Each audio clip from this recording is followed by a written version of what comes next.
How's it going, everyone? Welcome to another video. This one's for all my lazy bakers out there. And whether you're a complete beginner or a seasoned baker, we all like to be lazy bakers sometimes. So I'll give you the perfect recipe for that occasion. A thick, deep pan pizza, slow fermented, with a beautifully soft interior and a nice crispy edge. But if you're not into pizzas, well, turn it into a focaccia. That's totally up to you. But let's get to it and see what we need. And there isn't much. We'll start with the dough. It's all standard stuff. Strong white bread flour, some water, yeast, salt, and olive oil. Moving on to the pizza sauce. We'll need some tinned tomatoes, some garlic, oregano, salt, olive oil, and a bit of chili flake. Of course, you can use store-bought sauce. I won't judge. Then to top the pizza, got some mozzarella and some pepperoni. And you can top your pizza with whatever you like. Now when it comes to the equipment, we'll need a bowl, scales, a dough scraper, a temperature probe, and a little pot for cooking the sauce. Lastly, we'll need some pans for cooking the pizzas in. Or if you're making one large pizza, you'll need one pan. These are Lloyd pans, made in the USA. These things were expensive, so they better be good. And this will be their made and bake. But let's start with the sauce. In a small pan, add your oil, the garlic, the salt, and the chili flake. This should be set to medium heat. You want to cook this for around 3 minutes, or just until the garlic starts browning. But don't overdo it. If the garlic burns, it'll go bitter. So once the garlic has cooked for a while, add the rest of the ingredients, the oregano and the tinned tomatoes. I'm using tinned cherry tomatoes, but you can use chopped tomatoes, it doesn't matter. As long as they're decent quality. Don't get the cheapest tin on the shelf, alright? If you are using cherry tomatoes, you'll have to break them up a little bit so they don't stay whole.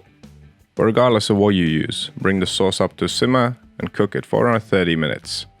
During this time, it will cook down, it will become thick, and it will become a lot sweeter. At this point you could blend the sauce to make it smooth if you wanted to, but I don't see a reason to do that in this recipe.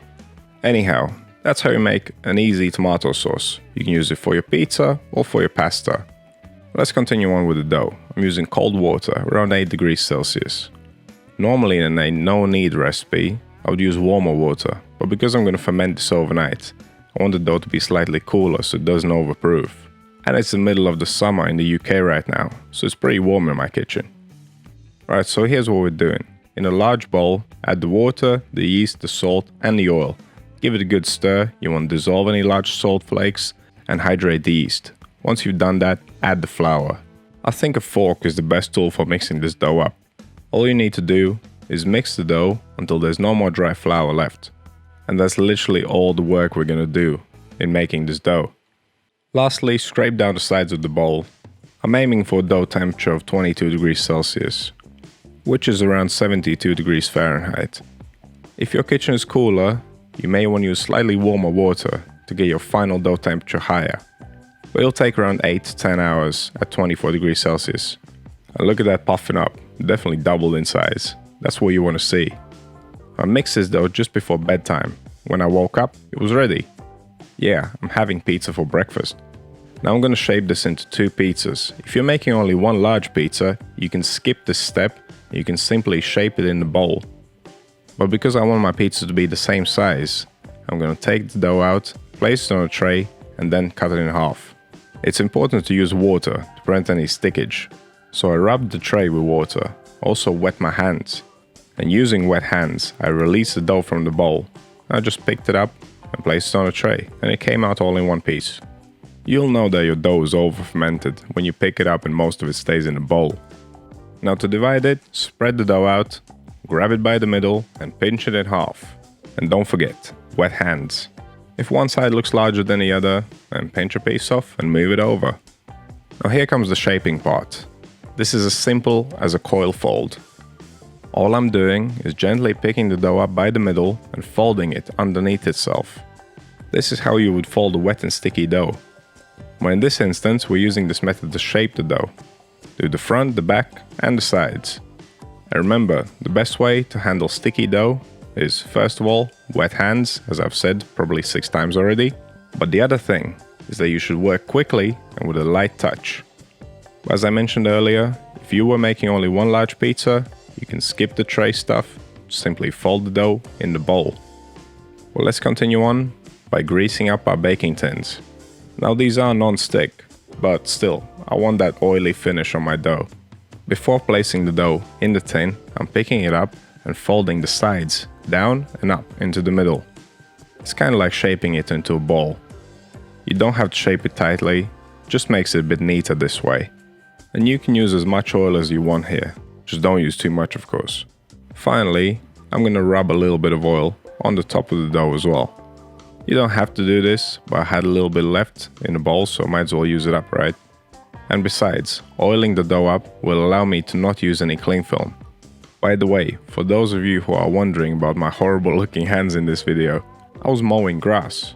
And without me knowing, I mowed down some toxic grass. As funny as that may sound. All those little spots on my hands, they are chemical burns basically. But I'm okay, I still won. The grass is down, but I'm still standing. Now let these bad boys ferment for around 2 hours. And during the final hour of fermentation, preheat the oven, 230 degrees Celsius, fan off. And you want to let them rise until they double in size. See how nice and airy they are? When you shake the tray, they should have a nice wobble. Now wet my hands and just spread the dough out so it fits in the corners of the tray. The final thing we need to do before baking is top our pizzas. And we're going to do it Detroit style. So we're going to start some pepperoni on the bottom, then continue with a thick layer of mozzarella. Don't be stingy with the cheese here. I used half a kilo, which is almost 1 pound. Once you're finished with the cheese, you shouldn't be able to see anything underneath it. The sauce that we made is just enough for this recipe, so dab it on little by little, don't use it up too early. Now you don't have to spread the whole surface with sauce, simply draw some lines and that'll be enough. And lastly, finish with some more pepperoni. And that's how you top a Detroit style pizza. But I'm not gonna call this a Detroit style pizza, because I'm sure there's some nuances that I didn't get right. But it doesn't matter, it's all delicious. So press your pepperonis in and let's bake these bad boys. My oven's not big enough though, so I'm gonna bake them one by one. They should take around 25 to 30 minutes, depending on your oven. And look at that beautiful sight. That's how you make a low effort deep pan pizza. The hands-on time for this is so minimal, it's unbelievable. All we did was mix some ingredients, wait a bit, then put the dough on a tray, wait a bit again, top it and bake it. If you know of a way of simplifying this even further, I would like to hear about it. So let me know down in comments. And if you have any questions or suggestions, also let me know.